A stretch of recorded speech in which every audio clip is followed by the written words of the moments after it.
Scientists know that early humans, Homo sapiens, and Neanderthals, HS neanderthalensis, coexisted for a short time before the latter eventually became extinct. While it was understood that humans had better developed brains than their more primitive counterparts, it was generally not well known why these early ancestors made a grand exit. A new study, published in the journal Proceedings of the Royal Society B, suggests one reason the Neanderthals went by the wayside was because of their large eyes, which were much larger than those of our own species. As a result of these large oculars, more of their brain was devoted to seeing in the long, dark nights than for high-level processing. Without needing to spend so much time helping our eyes see, our brain was able to help our ancestors learn to fashion warm clothes and develop social structures to survive the impending ice age.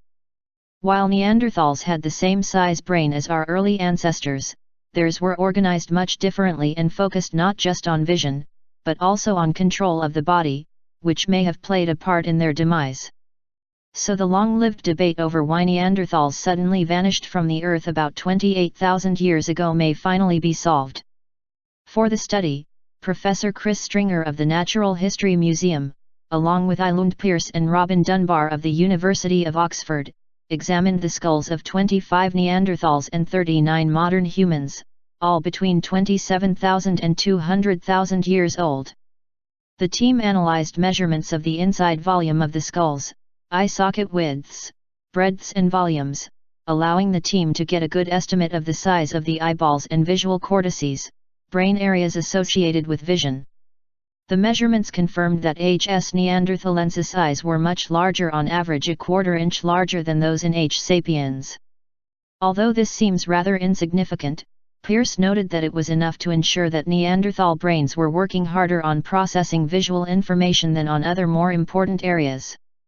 Since Neanderthals evolved at higher latitudes, more of the Neanderthal brain would have been dedicated to vision and body control, leaving less brain to deal with other functions like social networking, she told BBC News. Living in higher latitudes meant less light in a 24-hour period, possibly explaining why Neanderthals in the northern areas had evolved larger eyes.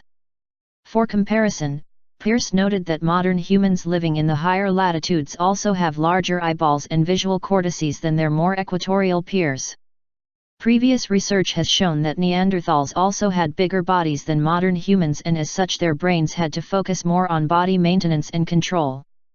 Since the Neanderthal brain didn't grow to compensate for the larger eyes and visual cortices, the team suggests their brain regions were organized much differently than our own. Neanderthal noggins likely didn't have the appropriate accommodations to host large-scale social structure or increased cognition, according to the team. These lacks of function could have limited their ability to cope with environmental change and competition from the more advanced early H. sapiens, added the study authors. In the end, this would have ultimately led to their extinction, especially if no other factors were at play. The large brains of Neanderthals have been a source of debate from the time of the first fossil discoveries of this group, but getting any real idea of the quality of their brains has been very problematic. Hence discussion has centered on their material culture and reconstructed way of life as indirect signs of the level of complexity of their brains in comparison with ours, said Stringer in a statement. Recently, their possibly accelerated life history, with shorter childhoods, has been brought into the discussions, as have possible differences in brain physiology deriving from research on their DNA, he added. Apart from their inability to form large social groups and to fashion warm clothes for survival, the research is not trying to paint Neanderthals as a stupid race.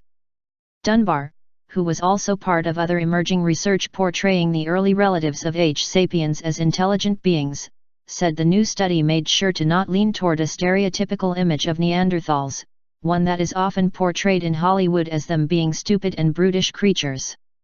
They were very, very smart, but not quite in the same league as Homo sapiens, he told BBC News. That difference might have been enough to tip the balance when things were beginning to get tough at the end of the last ice age. Until now, most of the knowledge of the Neanderthal brain was based on skull casts. These past studies have offered a good indication on the size and structure of the brain, but have done little to indicate how the actual brain may have functioned.